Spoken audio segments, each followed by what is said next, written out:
La prise de parole peut-elle agir comme outil de revendication de droits de la jeune fille?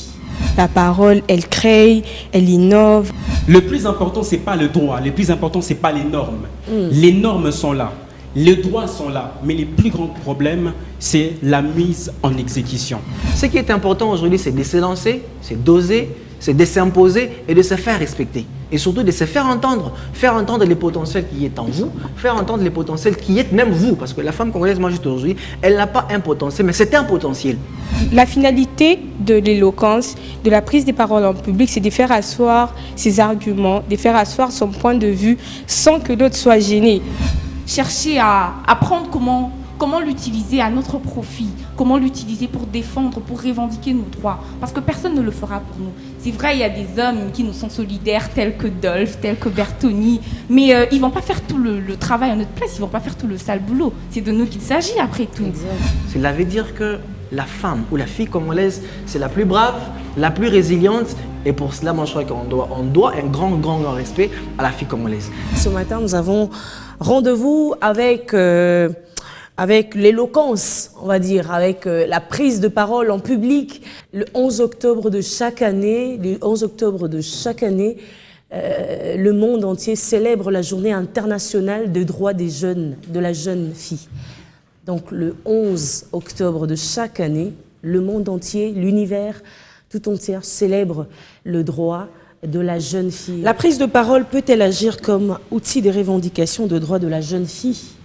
La question qui se pose ce matin. Qui prend le risque de se jeter en premier? Les dames ou les messieurs? Moi, je pense que la prise des paroles peut justement être utilisée comme les meilleurs outils pour revendiquer les droits. Parce que nous le savons, nous sommes une communauté plutôt basée sur l'oralité, où nous mettons sur la parole, nous disons que voilà, la parole, elle crée, elle innove, elle inspire, elle décide. Moi, je pense qu'il y a des jeunes aujourd'hui qui ont des potentiels, des jeunes qui ont des choses à dire. Mais simplement parce qu'il n'y a pas ces éléments-là qui entrent en exergue pour leur permettre d'être à même d'exécuter ces choses. C'est ce qui pose problème. Moi, je pense que vraiment le gouvernement devrait mettre en place une politique qui fera en sorte que déjà de le niveau élémentaire, qu'on intègre l'enseignement de prise des paroles en public. Ce qui fera en sorte que les jeunes auront déjà et lorsqu'ils seront butés face à une occasion, face à une circonstance qui leur permettra de je pense qu'ils auront suffisamment des éléments pour se défendre. La prise de parole, on va dire, briser le silence. Justement. Voilà, briser le silence. Vous le savez aussi, les silences est on va dire, les silences, il a épineux qui parfois cachent l'âge de réalité. Justement, c'est comme ça que je demandais tout à l'heure. Comment prendre la parole? Comment revendiquer? J'ai toujours été... bon, en même temps, je développe une grande pitié, mais j'ai toujours été aussi très déçu par ceux qui gardent souvent silence face aux menaces, ceux qui gardent souvent silence, voulais-je dire, face aux violences et autres. Vous savez, aujourd'hui en RDC, il y a beaucoup de ces filles qui sont victimes des violences, il y a beaucoup de ces filles qui sont victimes des maltraitances et autres. Et voilà, par malheur, elles préfèrent garder silence. Alors qu'en gardant silence, elles subissent un double malheur. Donc le malheur qui est dû à la violence qu'elles subissent, mais aussi le fait de ne pas parler. Voyez-vous? Donc le silence aujourd'hui ne devait pas être encouragé chez la jeune fille. Ce qu'on devrait juste demander à la jeune fille, c'est qu'elle soit en mesure de s'exprimer. S'exprimer pour dénoncer tout ce qu'elle peut subir comme maltraitance, dénoncer tout ce qu'elle subit comme violence. Mais également aujourd'hui, il faudrait demander à la jeune fille de mettre de côté la timidité qui ne produit aucun effet. Ce que nous demandons à la fille aujourd'hui, ce n'est pas d'être timide, parce que beaucoup pensent que la timidité, voilà, c'est une vertu, il faut être timide, il ne faut pas parler, il ne faut pas dénoncer. Voilà, quand je suis victime de la maltraitance de la famille, je ne parle pas. Quand je suis victime d'une certaine mauvaise pratique au niveau de l'université, je ne parle pas. Quand je suis victime d'une maltraitance au niveau de l'école, je ne parle pas. Non. Les silences, à mon avis, face aux violences, les silences, à mon avis, face à toutes sortes de maltraitances, n'est pas une vertu. Utilisons les silences ailleurs. C'est vrai que les silences ont aussi beaucoup de vertus, mais quand on fait face, ou quand on est justement face à ces genres de maltraitance et autres violences, la jeune fille ne devrait pas garder silence. Elle doit savoir qu'il faut parler. Il faut s'exprimer justement pour dénoncer, mais il faut aussi parler parce que vous savez, en parlant, on parvient aussi à faire voir à l'autre que non, voilà, on n'est pas naïf. On parvient à faire voir à l'autre que non, n'ose pas le refaire cela prochainement. Parce que je prends un exemple. Aujourd'hui, la jeune fille est en chemin dans le quartier. Il y a un monsieur qui s'est permis d'administrer certains coups malsains sur la dame. Elle ne dit rien. Pourquoi? Parce qu'elle est timide. Elle dit, comme en lingala, non, elle va rater. Non, mais prochainement, il reviendra encore. Il va encore remettre la main sur toi, soit pour te toucher de manière malsaine, soit pour te maltraiter, soit pour t'administrer des coups. Donc la jeune fille doit apprendre aujourd'hui que parler, c'est très important. Mais justement, il faut parler comme on sait te les dire. Justement, quelle parole doit être prise, quand et qui est censé l'écouter et pourquoi d'ailleurs? Pour quelle finalité précise? Ah, je ne vais pas monopoliser la parole. Je crois que je suis entouré Mais justement, c'est un dames. débat. Hein. Ok. Les dames sont super timides. Hein. C'est bizarre. C'est ce qu'on disait tout à l'heure, la timidité n'est pas une vertu. Je crois qu'elles ont de la matière, mais elles ont justement oui. de la parole. La parole est à vous. La parole est à vous, mesdames. Quelle parole doit être prise, quand et qui est censé l'écouter, mais surtout pourquoi et pour quelle finalité précise? Justement, merci pour la parole. Justement, la finalité de la prise de parole, celle dont nous sommes en train de parler en ce moment, c'est la revendication des droits de la femme. Parce que si jusque-là, dans notre société, les droits de la femme et de la jeune fille ont été bafoués, c'est parce que cette dernière a été réduite au silence depuis la nuit des temps. Parce que depuis toujours, on nous apprend que la femme n'a pas le droit de parler. Moi, si à l'Obakana Mobile, Mais c'est révolu quand même, hein, depuis quelques années. Là. C'est vrai que c'est révolu en théorie, mais en pratique, quand même, il y a des familles où on dit... moi, par exemple, j'ai entendu quelqu'un me dire bah, l'Obakana la mobilité. Tu ne peux pas parler à un homme, oui. Tu ne peux pas... quand un homme fait quelque chose qui ne te plaît pas, tu ne peux pas le lui reprocher d'une certaine manière. Mais pourquoi je ne peux pas reprocher à un homme alors qu'il est humain et qu'il peut poser des actes qui me préjudicient? Donc je pense que la finalité de la prise de parole, c'est la revendication des droits. Et le silence, comme Dolph venait de le dire, le silence, c'est vrai que le silence a sa beauté, le silence est éloquent des fois. Des fois, il faut savoir apprécier l'éloquence du silence, certes, mais dans certains cas, tels que quand il s'agit de la revendication de ces droits, le silence n'est pas du tout à appliquer, en fait. Ok, très bien. Ouais. Alors justement, je pense que c'est vraiment très pertinent le sujet. J'aimerais un peu revenir sur ce que le coordonnateur vient de dire tout à l'heure. C'est qu'aujourd'hui, on est en train de vivre un certain nombre d'abus dans le chef de plusieurs jeunes filles, tout simplement parce que cette faculté de prise de parole en public ou justement de prise des paroles a été reléguée au second plan. Il y a de jeunes filles qui subissent des atrocités. Elles sont face à des circonstances quelque peu néfastes, mais parce que simplement à leur fort intérieur, elles se disent, voilà, il y a comme ça de choses qui ont été dites avant, qui font en sorte qu'on commence à avoir un certain nombre de remords à leur fort intérieur. Voilà, comme Émilie vient de dire, que voilà, la jeune fille ne peut pas parler, la jeune fille ne peut pas revendiquer ce droit. Et du coup, elles ont en leur fort intérieur toutes ces informations. Ce qui fait en sorte que lorsqu'elles sont face à des contextes où elles sont justement en insécurité, elles ne sont pas en mesure justement de se défendre.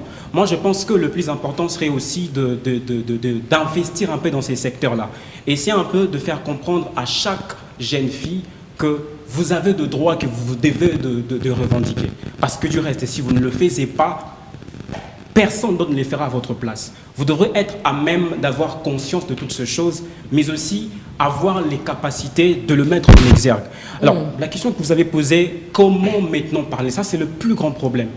Le plus grand problème aujourd'hui, même dans la prise des paroles en public. Il y a des gens qui, comme je le disais tout à l'heure, ont des choses à dire, mais très souvent qui sont justement enfermés par le trac. Voyez-vous? Et moi, je pense que les tracs, c'est quelque chose d'inévitable. Il y a d'ailleurs un auteur qui disait que le trac est votre meilleur allié tant qu'il ne vous paralyse pas. Mais je pense que à la mesure où la femme est face à des circonstances qui nécessitent qu'elle puisse parler, elle doit justement être dans un contexte où elle a conscience de toutes ces choses. Parce que du reste, j'ai des droits à revendiquer, mais si je ne sais pas comment le faire, je risque de le faire mal, en fait. En droit, on parle de la théorie des limites en limites. Là où la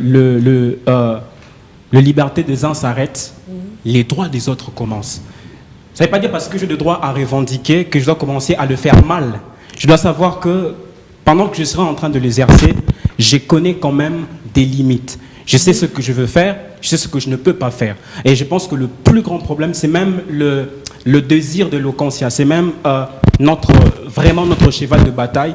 On est en train de faire de notre mieux. On est en train de nous efforcer, enfin, d'investir dans ces secteurs-là et de permettre aux jeunes filles, justement, d'avoir cette capacité de parler. Très bien.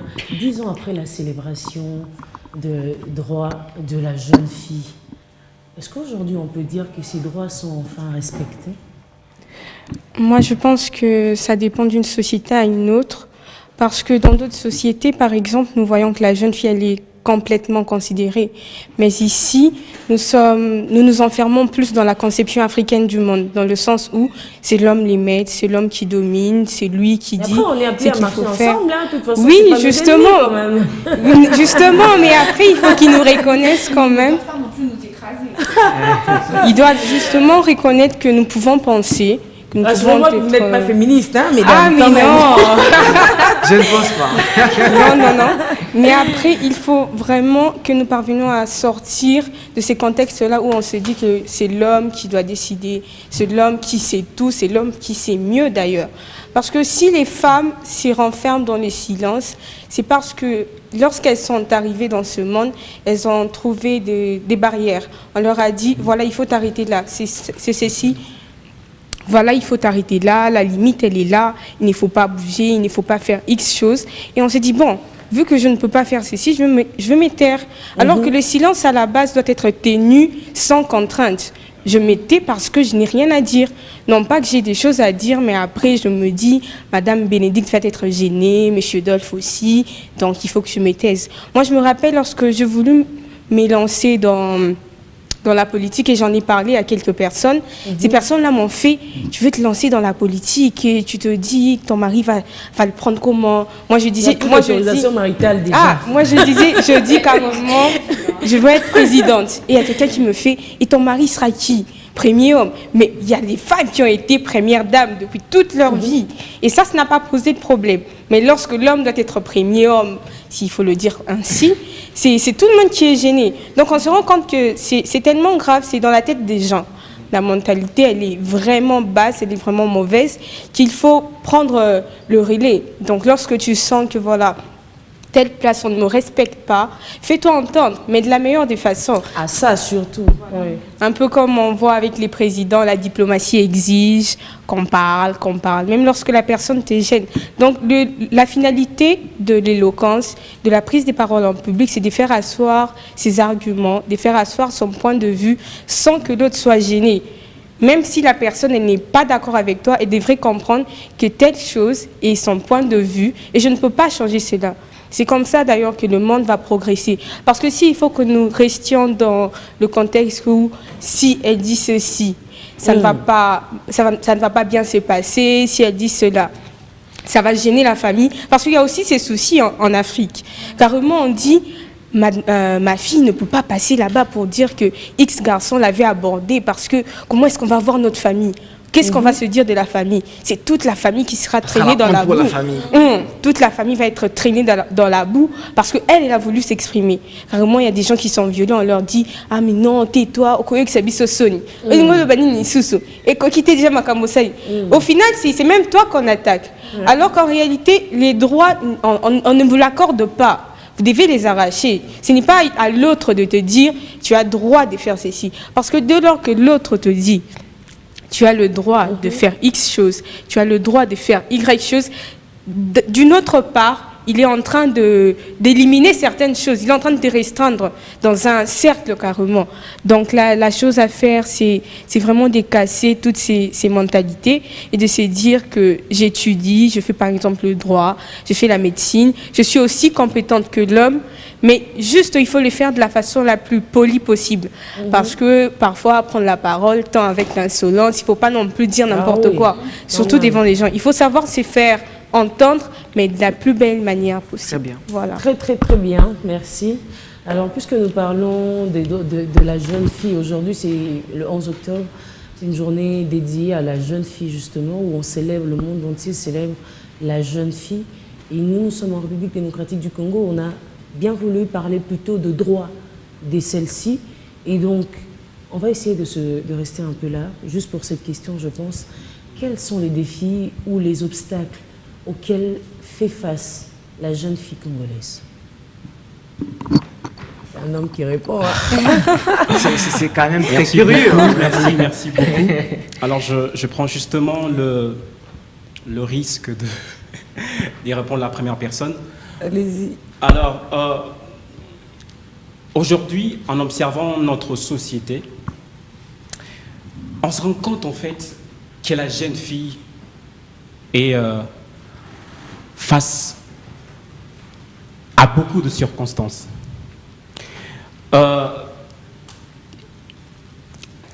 Je me dis en mon fort intérieur que celle-ci a de droits qu'elle se doit de revendiquer. Celle-ci est face à des grands défis. Celle-ci est face à d'énormes défis qui engagent même son devenir. Mais simplement, cela est relégué au second plan. J'étais en train de lire ce matin un article.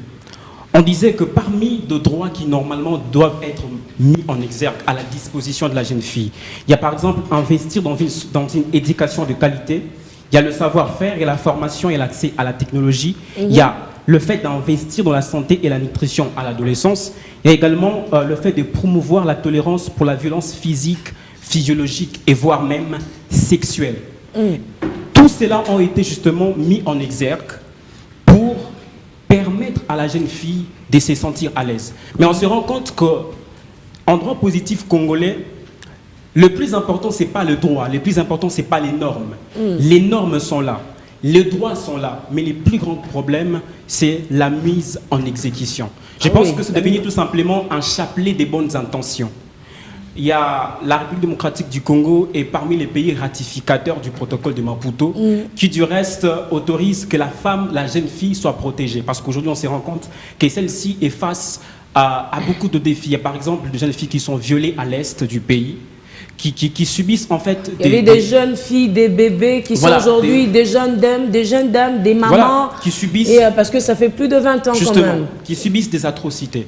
Et ces protocoles-là voudraient à ce que la jeune fille soit protégée. La jeune fille soit protégée et dans toutes les formes. Mais on se rend compte qu'aujourd'hui, le protocole en question... Ça ressemble à une sorte d'ornement. Justement. Et moi, je pense que c'est vraiment ça le problème. Et le plus grand problème du Congo, c'est aussi les manques de la volonté politique, en fait.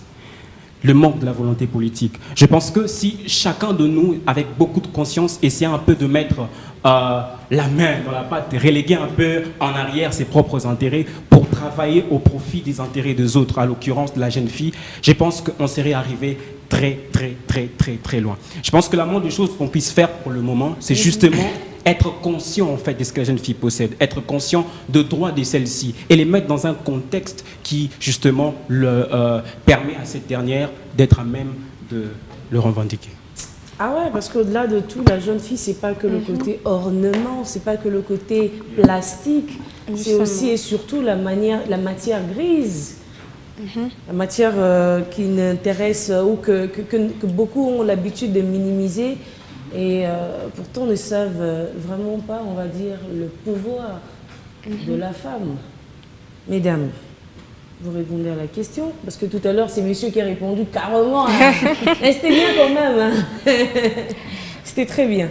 Par rapport aux défis de la jeune fille, par rapport au mur qui est érigé face à la jeune fille en ce jour, moi je pense que le plus grand mur, c'est le regard des hommes, carrément. Le regard de l'humain, de l'autre, du semblable, s'il faut l'appeler comme ça. Il faut insister sur les semblables. Le regard du semblable est tellement mesquin qu'au bout d'un moment, on se dit, est-ce que ce que je suis en train de faire est bien? Après, peut-être, à un moment, il faut bien qu'il soit là pour nous challenger. Oui, mais il faut le faire de la belle façon. Moi, je peux être là, je me dis, bon, demain, je me maquille comme vous, c'est un challenge. Et je viens ici. Vous voyez, là, c'est de la bonne guerre. Mais après, vous n'allez pas me dire... Vous n'allez pas me dire...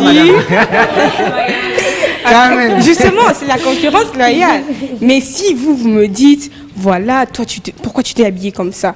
Et tu t'habilles, tu sors, tu vas à l'église carrément. À l'église, tu pries. Le Saint-Esprit était là. Tu sors. Alléluia. Et là, il y a un monsieur qui te regarde en mode, moi, non, il y a qui à l'église, vraiment, na jupoyo. Comment ça, na jupoyo?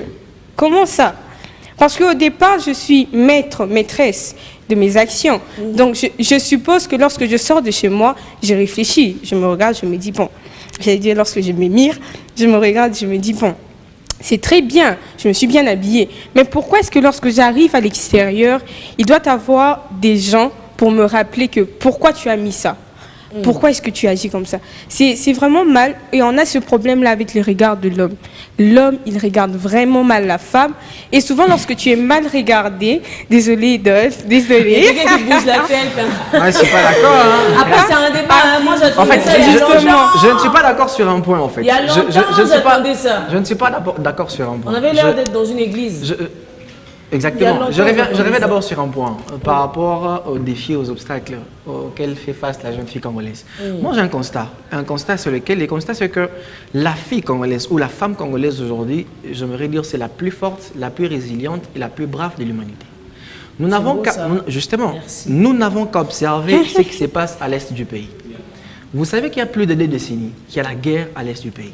Oui. Mais on ne vous dira pas que non, le taux de naissance a baissé à l'est du pays. On ne vous dira pas qu'il n'y a plus de femmes à l'est du pays. On ne vous dira pas que les commerces à l'est du pays n'est fait que par les hommes. On ne vous dira pas qu'à l'est du pays, toutes les mamans ont pris fuite, elles ne sont plus dans leur maison. Non, malgré la guerre, malgré tous ces secousses, malgré tous ces mouvements, les femmes sont toujours là. À côté de ces mamans, il y a leurs filles, leurs enfants, qui sont des jeunes filles. Cela veut dire que la femme ou la fille congolaise, c'est la plus brave, la plus résiliente. Et pour cela, moi, je crois qu'on doit un grand respect à la fille congolaise. Ça, en termes de défi, moi, je me dis que c'est un grand défi que d'abord la jeune fille, elle, congolaise, lance aux autres filles. La résilience, la bravoure, mais également cette ténacité d'esprit. Faire face à tout ce qui peut arriver, aux épreuves, aux circonstances, des autres même inattendues, qu'on ne pouvait même pas imaginer, donc inimaginables. Mais la fille congolaise, jeune fille congolaise, fait toujours face à cela. Regardez ce qui se passe aujourd'hui. Il y a un courant qui souffle dans le pays qui est le courant de l'entrepreneuriat. À un moment donné, je me disais, bah ouais, ça va encore se passer comme il y a quelques années, où dans les sports, il n'y a que le monsieur, il y a moins de dames, ou dans la technique, dans les professions techniques, il n'y a que le monsieur, il n'y a pas de dames. Ça sera comme en politique, on a fait plusieurs années, plusieurs décennies pour pouvoir enfin quelques dames commencer à manifester. Mais ce n'est pas le cas avec l'entrepreneuriat. Moi, sur les 100 entrepreneurs que je connais au Congo, je vois que 70 sont des femmes. Permettez, hein, ce sont vraiment des femmes. Donc aujourd'hui, moi, je suis en train de chercher un point dans vos propos pour ouvrir une brèche rapidement. Oui, madame. Par rapport à la jeune fille, justement. Mais je cherche un point. Allez-y. Je reviens très rapidement. Donc aujourd'hui, le défi que la fille congolaise, elle lance aux autres sont immenses. Alors les défis auxquels fait face la jeune fille congolaise maintenant par rapport aux obstacles, par rapport aux problèmes, aux contraintes et autres. Mais je me dis que c'est tout aussi une batterie de contraintes. Pourquoi? De un, je crois que c'est aussi les manques de confiance. Aujourd'hui, il y a la dame à mes côtés que j'appelle affectueusement présidente qui dit la fille congolaise fait face au regard de l'autre. Moi, je me dis que c'est une faiblesse de votre part. C'est une erreur de votre part. Vous ne devrez pas vous intéresser au regard des autres. Vous ne devrez même pas accorder de l'attention au regard des autres. Parce que vous savez, le monde, il est fait comme cela. Et les hommes sont aussi regardés. Savez-vous que moi, je suis sorti ce matin aujourd'hui avec un monsieur qui m'a dit, mais pourquoi telle chemise, pourquoi telle veste? Donc, on sera toujours face au regard des autres. Et la femme congolaise, la fille congolaise doit se dire aujourd'hui, je ne m'intéresse plus au regard des autres. Je me concentre sur ce qui est important. Ce qui est important aujourd'hui, c'est de se lancer. Justement, ce qui est important aujourd'hui, c'est de se lancer, c'est d'oser, c'est de s'imposer et de se faire respecter. Et surtout de se faire entendre les potentiels qui est en vous, faire entendre les potentiels qui est même vous. Parce que la femme congolaise, moi juste aujourd'hui, elle n'a pas un potentiel, mais c'est un potentiel. Par rapport à toutes les vertus, par rapport à toutes les valeurs. Ah, bien sûr. Congolaise, c'est un concept. Justement. Donc, par rapport à toutes les valeurs que la femme congolaise a aujourd'hui, s'il vous plaît, chère dame, désintéressez-vous au regard, désintéressez-vous à cela. C'est pas important. Alors, on est encore revenu sur un autre point. Permettez-moi, s'il vous plaît, Dolph Ndaye. Nous parlons de la jeune fille congolaise précisément. Heureusement qu'il y a des dames sur ces plateaux, donc elles vont plus se retrouver. Et elles vont comprendre directement de quoi je parle. TikTok est arrivé sur la toile depuis 2017, lancé par par le deuxième chinois le plus riche, on va dire, après le créateur d'Alibaba et tout.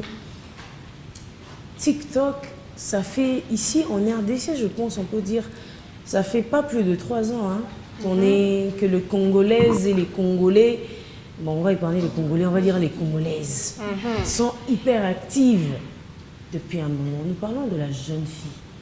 Cette jeune fille, lorsqu'on dit jeunesse, c'est l'espoir de demain. La jeune fille d'aujourd'hui, c'est la maman de demain, c'est la première dame qui sera à côté du président, c'est lui-là même qu'on va regarder tout le temps, mais même quand ça sera sur le point de craquer, il faut cette dame-là à côté pour le maîtriser. Or, cette dame-là, elle est censée se rendre compte dès aujourd'hui. Cette dame-là doit cultiver les valeurs, mais vraiment s'armer de courage et de puissance, surtout par rapport aux enjeux qui l'attendent dans le futur. Quelle est votre réaction par rapport à tout ce qui se passe, par rapport au comportement de la jeune fille congolaise actuellement sur les réseaux sociaux, mais précisément, je prends le cas de TikTok. En fait, comme nous l'avons appris, comme c'est devenu presque un slogan, tout le monde dit, quelqu'un a dit une fois et tout le monde le dit aujourd'hui, science sans conscience ne peut ruine de l'âme. En fait, TikTok, c'est vrai, c'est un réseau social. Il est arrivé, les réseaux sociaux sont arrivés pour rapprocher le monde, tout ça pour nous aider à communiquer, etc. Mais en fait, je pense que la jeune fille d'aujourd'hui, la jeune fille quinoise, congolaise, fait très mauvais usage de ce réseau. Parce qu'au début de l'émission, nous avons parlé de la parole.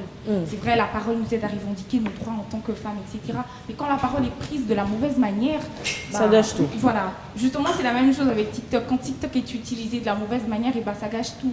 On peut utiliser TikTok pour revendiquer nos droits, pour dire non mais nous les femmes on en a marre de nous faire marcher dessus, etc. Mais quand on regarde en fait sur les réseaux, c'est pas vraiment ce qu'on voit. Ce n'est pas de cette manière-là que nous les femmes, parce que bon, je ne vais pas m'épargner par solidarité, même si ce n'est pas trop une fierté, mais quand même, ce n'est pas de cette manière-là que nous les femmes nous utilisons ce réseau social en fait. Nous sommes plus dans les futilités, nous sommes plus là pour nous dénuder sur les réseaux, pour dire n'importe quoi.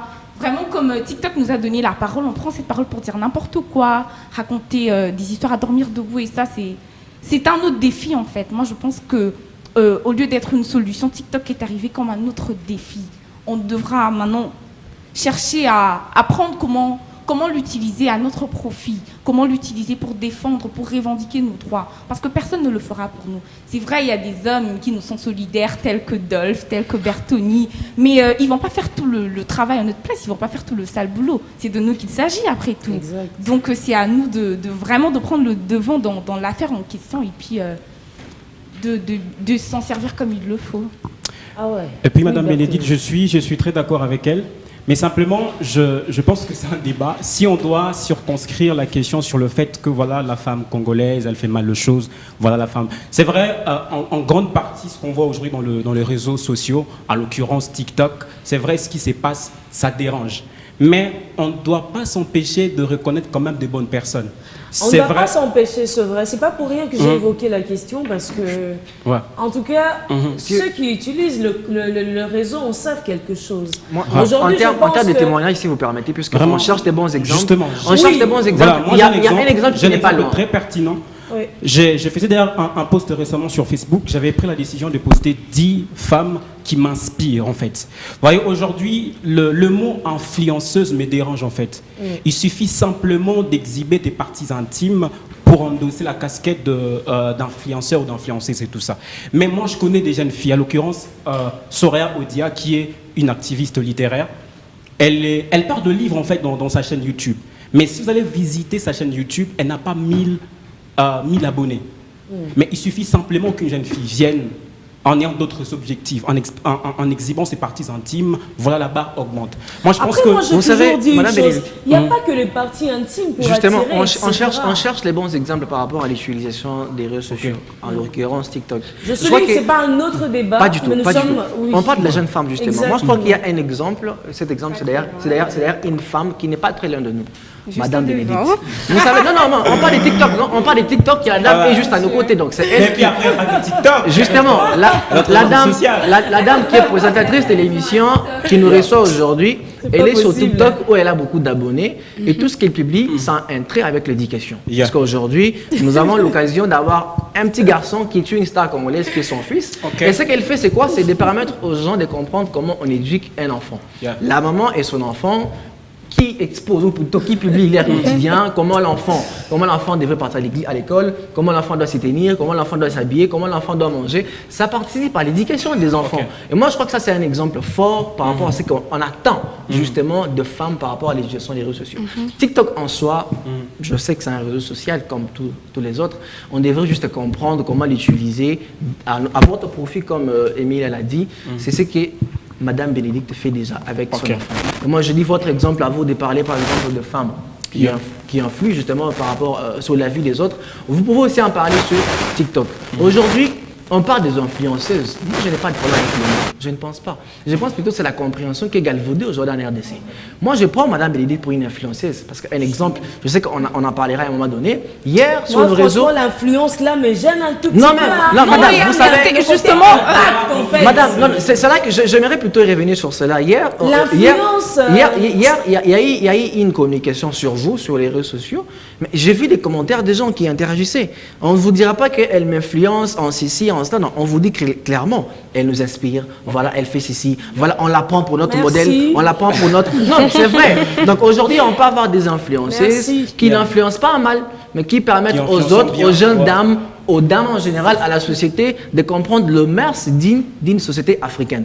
Parce qu'on parle tout à l'heure de nudité sur les réseaux, on parle d'ici, mais s'il vous plaît, n'oublions pas que nous sommes les Congo, la République démocratique du Congo, un grand pays qui se trouve au centre de l'Afrique. Et l'Afrique qui est un grand continent qui a des grandes valeurs. Aujourd'hui, tout ce que nous faisons, nous ne devrions pas aller en contradiction avec nos valeurs. Yeah. Les réseaux sociaux sont venus, utilisons les réseaux sociaux, mais comprenons que nous avons nos valeurs. Aujourd'hui, nous avons B1. Est-ce que B1 est parti à l'encontre des valeurs africaines? Je ne pense pas. Non. Qu'est-ce que nous entoure? Les décors. Il est En africain. parlant de B1, d'ailleurs, nous sommes une chaîne. Au début, lorsqu'on a commencé, on disait que c'était une chaîne chrétienne, etc. Après, nous sommes vite revenus pour vous dire que nous ne sommes qu'une chaîne qui est dirigée par le chrétien. Voilà pourquoi ici, vous ne verrez jamais des spots d'alcool, etc. Ok. Il n'y aura pas de chansons avec des femmes Ça serait habillées. félicité. Félicitations. Voilà. Et ça C'est se vraiment passe de ici, donc. de l'influence positive en plus. Voilà. Justement. Si on peut arriver à vous impacter dans ce sens, franchement... Parce que nous reconnaissons qu'il y a ensemble des meilleurs accompagnateurs de tout ce qui édifie et qui illumine. Parce qu'aujourd'hui, bien, on accompagne beaucoup de programmes que nous ne pourrons même pas citer ici parce qu'il y en a plusieurs. Alors, si vous permettez, donc, tout ce que nous faisons aujourd'hui, tout ce que la jeune fille aujourd'hui devrait faire ou devra même faire, qu'elle n'oublie pas la place de valeurs africaines. La jeune fille congolaise est une jeune fille africaine. Qu'elle reste africaine parce que c'est important. Aujourd'hui, beaucoup sont complexés. Elles pensent que les valeurs occidentales, elles pensent que tout ce qu'il y a comme transmutation, tout ce qu'il y a comme mouvement, tout ce qu'il y a comme évolution occidentale, en l'occurrence, c'est très important par rapport aux valeurs africaines. Non, on peut être instruite, on peut être développé, on peut être illuminé, on peut être importante, mais en restant africaine. Ça, c'est important. C'est ce que je voulais ajouter. je dirais alors. On est africain, on demeure africain et africaine. Et quoi qu'il arrive, mais vraiment, le plus important, c'est de garder les valeurs, de sauvegarder surtout les valeurs de notre société, de garder nos racines. Ça, c'est plus authentique. Je reviens sur TikTok pour fermer rapidement cette parenthèse. Bon, il y a quelqu'un qui voudrait également réagir maintenant. Par rapport à TikTok, moi je me dis que autant qu'il y a eu une vulgarisation, une forte propagande pour que l'on s'y connecte, qu'on ait des comptes et tout, il devrait y avoir une forte propagande pour que les gens se concentrent sur l'essentiel. Les réseaux sociaux à la base est mis à la disposition de tout le monde pour que nous puissions nous exprimer, nous rapprocher et tout. Mais nous devons savoir comment les utiliser, c'est-à-dire les utiliser à bon escient. Éviter tout ce qui est beaucoup trop, comme dans les divers d'ailleurs. Éviter tout cela. Et pour le faire, même l'État devrait s'y mêler. Carrément, on pourrait dire aux gens, voilà, il y a TikTok. On vit au Congo. Nous avons beaucoup de problèmes d'eau, même si après on l'explique de la mauvaise façon. Tu pourrais quand même faire un contenu... On peut circonscrire, Oui, un contenu où tu expliques La République démocratique du Congo a des lots, il y a des lots partout. Ma chère, Voilà. vous allez loin pour rien. Et là- Écoutez, nous parlons TikTok aujourd'hui, on en parle pour le cas de la jeune fille congolaise. Mais sur TikTok, déjà à la base, avec lui-même, Yiming, lorsqu'il a décidé de créer son TikTok, je pense, je sais pas, mais je pense que l'objectif c'était de pousser les gens à regarder des vidéos sans pourtant se lasser. Sûr. Ok. Et il n'y a pas que les Congolais en fait. Moi, à chaque fois que je tiens même de live sur ces plateformes, j'insiste, il n'y a pas que des Congolais sur TikTok. Il y a plusieurs nationalités. C'est le monde dans une application, dans cette plateforme. Et vous allez tomber sur une vidéo d'une Sénégalaise, voire d'un Sénégalais ou d'un Ivoirien, on peut même dire d'un Camerounais ou même d'un Chinois, d'un Marocain, je ne sais pas, d'un Algérien, mais parce qu'on est tous là-bas sur les réseaux. Mais allez voir la qualité du contenu. Parce que les réseaux à la base n'est pas mauvais. Mais ce qui nous pousse à parler aujourd'hui, puisque c'est la journée de la célébration de la jeune fille, aujourd'hui on parle de droit, mais aussi, moi je voudrais qu'on parle de cette histoire parce que ça devient un vice. C'est bien d'avoir des abonnés sur les réseaux, mais ça devient un problème lorsqu'il y a un souci sur la qualité du contenu. Comment on peut vouloir avoir plus d'abonnés seulement en s'exhibant? Passez-moi l'expression, seulement en trémoussant les postérieurs. Moi, j'ai plus de 460 000 abonnés sur ces réseaux. Avec des vidéos, On des avait millions de pensé. vues. Avec des vidéos qui tendent vers 4 000. En tout cas, ma dernière vidéo, c'est 4 millions de vues. Où il ne s'est jamais rien passé de waouh. Enfin, c'est le naturel en fait. Vous ne me verrez jamais en train d'insulter. Mais aujourd'hui, la jeune fille congolaise ou la femme congolaise, pour elle, hein, TikTok, c'est, comment on appelle ça? Tribune. Non, mais c'est là où on va même se faire juger. Permettez, Madame Bénédicte. Voilà, justement, c'est... Là, on est en train de toucher le fond, quoi. Voilà, c'est Qu'est-ce à ce qui n'a moment-là pas que je voulais marché? réagir lorsque Dolph était en train de parler. C'est vrai, il a parlé d'influenceuses qui nous influencent positivement, mais nous, en droit, on nous a appris que ce qui faisait la force d'une règle, c'était son exception. Et les influenceuses positives, en fait, sont l'exception à la règle des influenceuses négatives. Vous avez parlé de Madame Bénédicte et de son fils, mais il y a une autre enfant dont je préfère taire le nom sur TikTok qui a fait fureur pendant un moment. Vous voulez vraiment dire que cet enfant, elle prônait la bonne éducation, les valeurs, les bonnes manières. Donc voilà, les influenceuses positives, en fait, sont à compter sur les bouts des doigts. Et c'est ça, en fait, c'est un autre défi. Parce que s'il y a 2 bonnes influenceuses et 1 million de mauvaises influenceuses, comme on dit, les oranges pourries Exactement. ont toujours une certaine influence sur les bonnes. Donc en fait, notre défi, en fait, c'est celui de multiplier les bonnes oranges pour que TikTok devienne aussi un moyen de revendication de travers. Pour ceux qui me suivent ici, on est ensemble sur B1, vous savez qu'il ne se passe jamais un mois sans qu'on ne parle de la guerre à l'est de la RDC. Et donc, moi je me dis, en parlant de la qualité de contenu, qu'on n'ait pas réfléchir sur comment parler de la guerre à l'est de la RDC.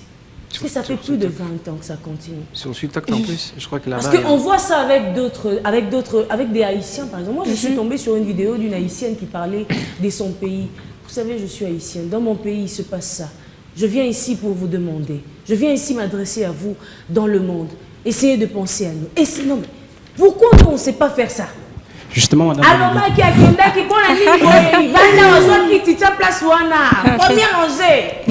moi, je pense que c'est vraiment le plus grand problème de l'homme congolais.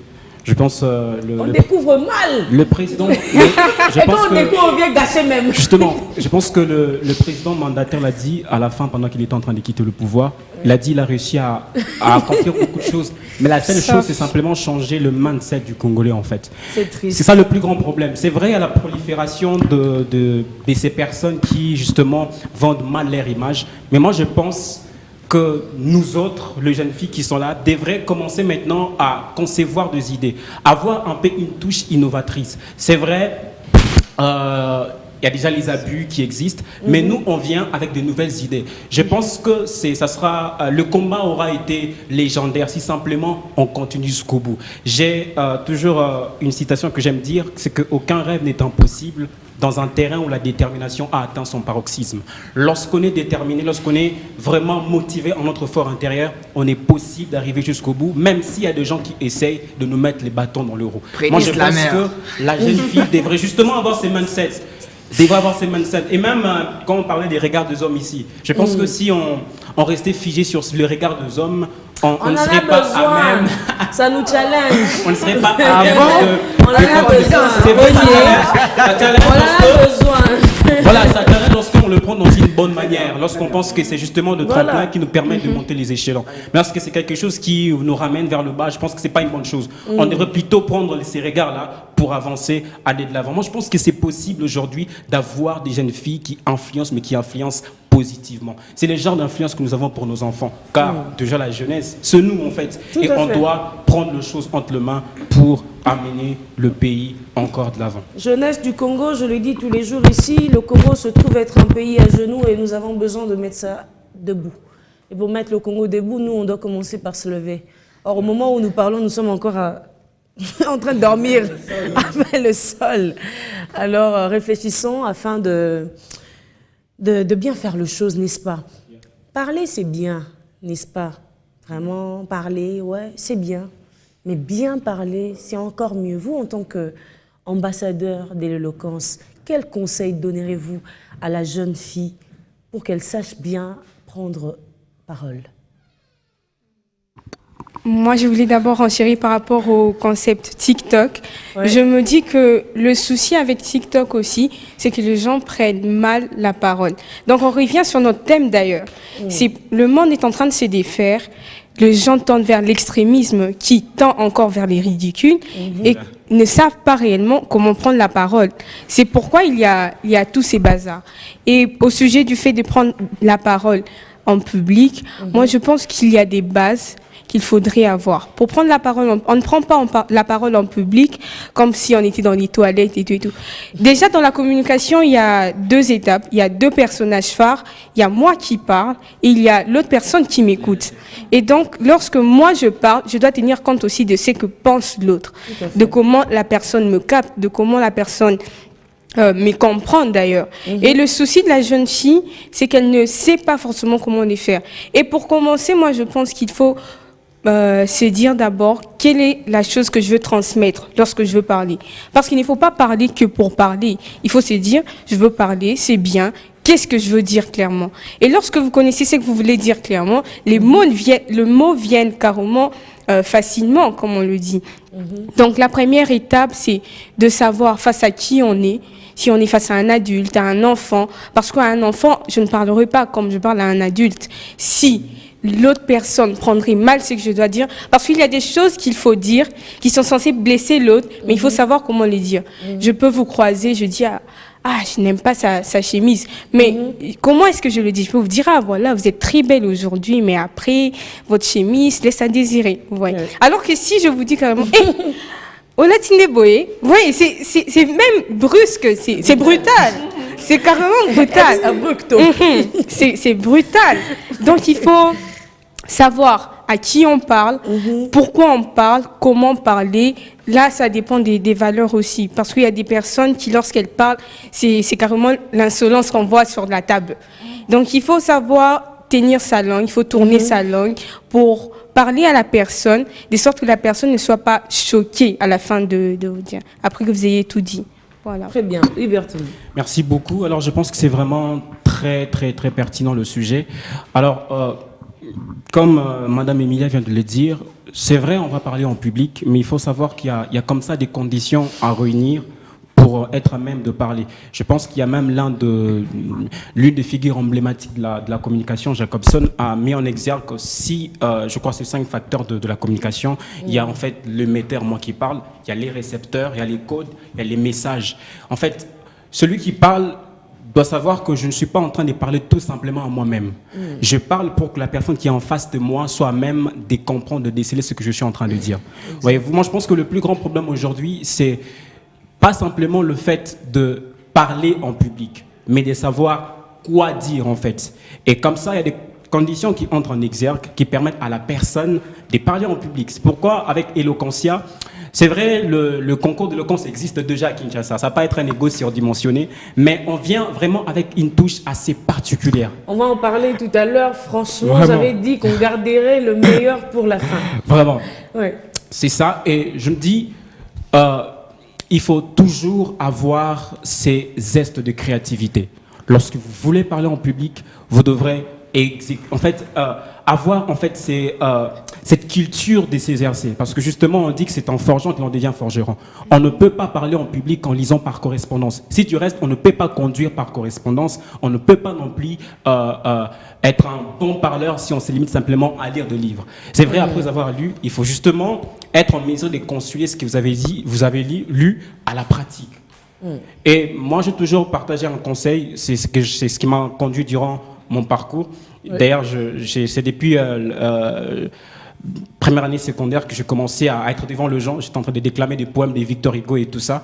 Okay. Et c'est vrai, au début, c'était pas facile, mais j'ai continué, j'ai été opiniâtre, j'ai découvert beaucoup de choses le long du chemin. Et je pense que c'est justement sur base de tout ça qu'avec mon rôle d'ambassadeur, j'arrive à partager avec les amis de gens qui veulent, en fait, ils ont des choses dans les ventres, mais simplement, ils ne savent pas comment le dire. Et avec le peu que j'ai connu, je leur dis, en fait. Et moi, je pense que l'éloquence n'est pas simplement cet art de pleurer, de mouvoir et de convaincre, comme le préconise Monestère et Cicéron. Je pense que l'éloquence est proportionnelle même au parcours et voire même à l'expérience de la personne. Très bien, oui. Et puis, pour compléter ce que mes prédécesseurs venaient de dire, le talent est inné, certes, mais l'art s'apprend. L'art oratoire s'apprend et c'est un autre problème. Vraiment, nous avons beaucoup de problèmes. C'est un autre problème de notre système éducatif. En fait, nous devrons lutter en fait pour la vulgarisation de la culture de la parole. Parce qu'on nous a appris à écouter, on nous a appris à écrire, mais parler, en fait, c'est encore quelque chose qui fait défaut. Donc vraiment, nous devrons nous battre dans notre système éducatif pour apprendre l'art oratoire comme il se doit. Nous devons nous battre, c'est beau, hein? Nous devons nous battre dans notre système éducatif pour promouvoir l'art oratoire. D'où ma question. Quid de la tribune? Qui prendre la parole? Où prendre la parole? Quel lieu?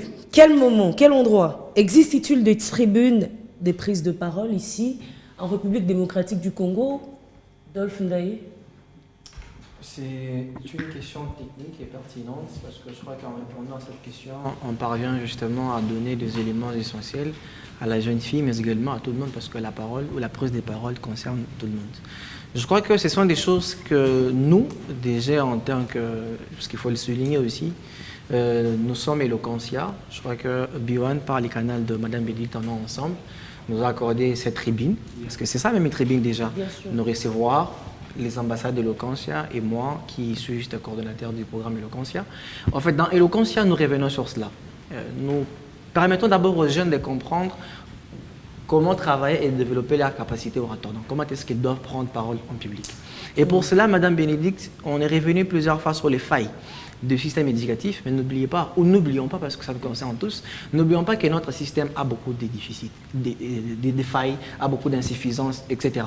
N'attendons pas que l'État prenne les choses en main pour agir. N'attendons pas que l'État prenne les choses en main pour permettre aux jeunes de commencer à comprendre comment prendre parole en public. Pour cela, nous, au GERECO ASBEL, nous avons compris qu'il fallait mettre en place un concours d'éloquence qui puisse répondre à ces exigences. Voilà pourquoi nous avons mis en place Eloquentia, qui est un concours d'éloquence qui permet aux jeunes, ou qui permet d'abord la célébration de la parole, qui permet de promouvoir la culture de la prise des paroles en public, mais également qui permet aux jeunes de travailler et développer leur art oratoire. Et pour cela, puisque participer à un concours d'éloquence ou à un concours carrément requiert juste le courage. Mais vous savez, quand des jeunes viennent pour participer au concours d'éloquence, ils sont peut-être juste tenus par le courage, ils sont juste accompagnés par le courage. Ils ne connaissent vraiment pas les ABC de l'éloquence. Voilà pourquoi dans Eloquentia, nous accompagnons les jeunes avec des programmes de coaching sur mesure. Nous avons des coachs, des très bons orateurs qui viennent de partout dans le monde, du Congo, de Kinshasa, Lubumbashi et dans d'autres villes du pays, qui viennent pour apprendre aux jeunes comment est-ce qu'ils devraient prendre parole en public. Et pour cela, puisque les programmes doivent être continus, nous ne devons pas nous arrêter à un concours pour dire que c'est bon, même Tout si à le fait. concours est important. Nous pensons qu'il faut multiplier les programmes d'éloquence. Voilà pourquoi, si vous permettez, Madame Bénédicte, déjà ce mois, le 30 octobre, nous organisons une grande soirée des éloquences. C'était ma question parce que j'aurais appris que l'année passée, s'est tenue la première édition du concours Eloquentia. Justement, la première édition du Succès pourtant. Ah, bien sûr, il Et faut. moi, je vous félicite. Merci beaucoup. Et donc, cette année, le rendez-vous est pris pour le mois d'octobre. Justement, pour la première édition, comme nous l'avons dit, c'était un grand succès, comme vous-même vous venez de le dire, avec un accompagnement remarquable de B1. Comme nous l'avons dit, Bien est toujours disponible à nous accompagner. Pour la deuxième édition, nous n'allons pas lancer la deuxième édition comme la première. Pour lancer la deuxième édition, nous passons par l'organisation d'une soirée des éloquences qui aura lieu le 30 octobre, donc dimanche 30 octobre, les 30 de ce mois. Donc, les 30 de ce mois, la grande soirée des éloquences aura lieu au chapiteau Royal Event, restaurant 19. Quand vous êtes sur l'avenue du Cercle, je crois que vous comptez, à Gombe, juste derrière Empire, la petite avenue qui est juste derrière Empire, la cité Paradiso, c'est là que se trouve les chapiteaux Royal Event. Pour la première fois, à Kinshasa, nous allons permettre la célébration de la parole de manière abyssale. Pour la première Abyssal. Abyssal. Abyssal. Pour la première fois à Kinshasa, lors de la soirée des éloquences, nous allons organiser les concerts symphoniques. Vous savez, à Kinshasa ou au Congo, on vit la symphonie par les églises Kimbanguiste, Niwa Postik et autres, mais nous aurons enfin une soirée où se tiendra, où s'organisera les concerts symphoniques. Vous savez, des grands musiciens comme Beethoven, comme Mozart, nous ont toujours fait rêver. Vous savez, ils nous ont toujours fait rêver, et ils nous font rêver avec la musique symphonique et autres, avec l'opéra et autres. Mais nous aimerions que les Congolais puissent livrer de la symphonie aux jeunes, puissent livrer la symphonie aux Quinois, livrer de la symphonie à toute la population. Donc, la soirée des éloquences n'est pas accès gratuit, parce qu'il faut le souligner. Justement, une soirée comme celle-ci, si vous prenez les risques et demandez à tout le monde de venir, on risquera d'être comme au marché Zando. Nous allons organiser les choses. Et pour que les choses soient organisées, l'accès est payant. Comment faire pour vous contacter puisqu'il nous reste 1 minute? Ah, merci beaucoup. Tel que je le disais, l'accès est payant. Nous avons 3 catégories de billets. Nous avons les billets VIP à 100 $. Nous avons les billets silver à 25 $ et les billets bronze à 10 $. Comment vous voulez faire participer, pour vous contacter? justement, vous voulez participer à la soirée de l'éloquence ou nous contacter justement pour d'éventuelles discussions, vous nous contactez au 082 6406 82 6406 ou contactez-nous via nos réseaux sociaux, Jericho ASBL. Sur Facebook, écrivez-nous, sur Twitter, sur Instagram, vous pouvez nous écrire justement. Si vous parvenez à confondre les noms, vous pouvez juste aussi taper Dolph Ndaye. Vous pouvez aussi me contacter sur mes réseaux sociaux ou par les numéros qui vont justement vous mener à l'organisation. Voilà. Très bien. Est-ce qu'on peut désannoncer? Ah ouais. Les voyages étaient délectatifs et très bons. Je crois qu'on a C'était bien. Justement. Franchement, moi, franchement, j'espère que ce ne sera pas la dernière fois de vous avoir sur ces plateaux. C'est vrai que c'était une première. Vous n'aurez malheureusement pas l'occasion de conclure parce que j'ai hâte de vous avoir les jours à venir. Et il ne reste plus qu'à vous dire au revoir, chers téléspectateurs. C'était un honneur, un bonheur, mais surtout un plaisir pour moi et mon équipe de se tenir devant vous depuis 9h30. Il est 11h, donc il est l'heure de vous dire au revoir. Prenez bien soin de vous et le programme continue sur B1 Télévision. Je serai avec vous ici le mardi prochain, 9h30, 11h juste. B1 Télévision, même bonheur, même attitude, même tête, toujours, toujours. Put it up. That's right. So what you looking for?